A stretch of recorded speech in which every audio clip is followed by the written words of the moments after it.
அப்போஸ்தலர் 5ஆம் அதிகாரம் 29ஆம் வசனம் வாசிக்கும் போது, மனுஷருக்கு கீழ்ப்படுகிறதை பார்க்கிலும் தேவனுக்கு கீழ்ப்படுகிறது அவசியமா இருக்கிறது அப்படின்னு சொல்லி ஒரு வசனம் சொல்லப்பட்டிருக்கிறது.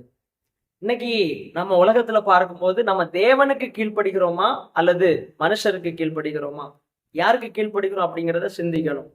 வேதத்துல சொல்லும் போது சொல்லி இருக்கிறது அவசியமா இருக்கிறது அப்படிங்கிற வார்த்தை யூஸ் பண்ணப்பட்டிருக்கிறது.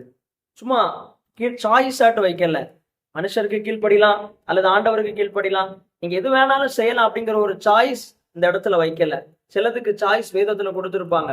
ஆனா இந்த இடத்துல இந்த வசனத்தை நீங்க வாசிக்கும் போது வசனம் தெளிவா சொல்லுகிறது, மனுஷருக்கு கீழ்ப்படுகிறதை பார்க்கிறோம், தேவனுக்கு கீழ்ப்படுகிறது கட்டாயம் அவசியமா இருக்கிறது.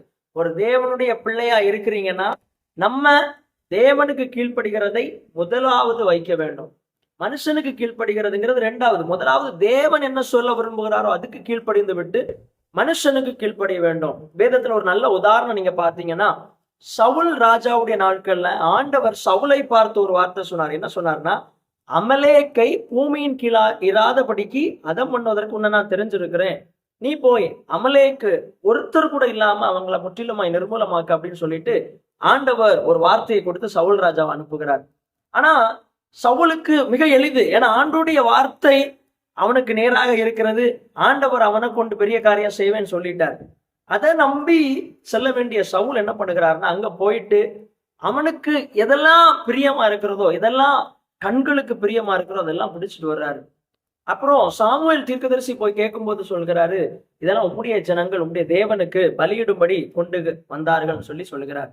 அப்ப அந்த இடத்துல பார்க்கும்போது அதற்கு அப்புறமான நிலைமையில பார்க்கும்போது சவுளுடைய ராஜ்யபாரம் சவுலை விட்டு போயிருது. காரணம் அந்த இடத்துல என்ன பார்த்தோம்னா, அவன் மனுஷனுடைய வார்த்தைகளுக்கு செவி கொடுக்கிறான், மனுஷனை சார்ந்து கொள்கிறான், தேவனை சார்ந்து கொள்கிறத விட்டு விடுகிறான்.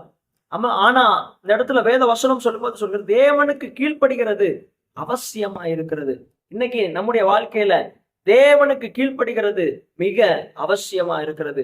ஆதி அப்போஸ்தலருடைய நாட்கள்ல பார்த்தீங்கன்னா, அவங்க துன்பப்படுத்தப்பட்டாங்க, கஷ்டப்படுத்தப்பட்டாங்க, நெருக்கப்படுத்தப்பட்டாங்க, ஒடுக்கப்பட்டாங்க. ஆனா எல்லாவற்றின் நடுவுலையும் ஆண்டவருக்கு மட்டுமே ஆண்டவர் எப்படி பிரியப்படுத்துகிறதுன்னு பார்த்தாங்க. இன்னைக்கு இந்த உலகத்துல நம்ம வாழும்போது பல சூழ்நிலைகள் நம்முடைய வாழ்க்கையில வரும்போது நம்ம எப்படிடா மனுஷனை பிரியப்படுத்துகிறது, எப்படி நான் வேலை செய்யற இடத்துல பிரியப்படுத்துறது, எப்படி எங்க ஊழியக்காரரை பிரியப்படுத்துகிறது, எப்படி எங்க சபையை பிரியப்படுத்துகிறது, எப்படி என் கூட நடக்கிறவங்களை பிரியப்படுத்துகிறதுன்னு சொல்லிதான் நம்ம யோசிக்கிறோமே தவிர நம்ம ஆண்டவரை எப்படி பிரியப்படுத்துகிறதுன்னு சொல்லி யோசிக்கிறது இல்லை. ஆண்டவரை பிரியப்படுத்துறீங்கன்னா ஆண்டவர் கட்டாயம் உயர்த்துவார். ஆண்டவரை பிரியப்படுத்தின யாரையும் ஆண்டவர் வேதத்துல வெட்கப்படுத்தவில்லை. இன்னைக்கு நீங்க ஒரு தீர்மானத்தின்படி ஒப்பு கொடுங்க, ஆண்டவர் அவரை பிரியப்படுத்துகிறவங்களை உயர்த்த போதுமானவராக காணப்படுகிறார். ஆண்டவர் உங்களை ஆசீர்வதிப்பார்.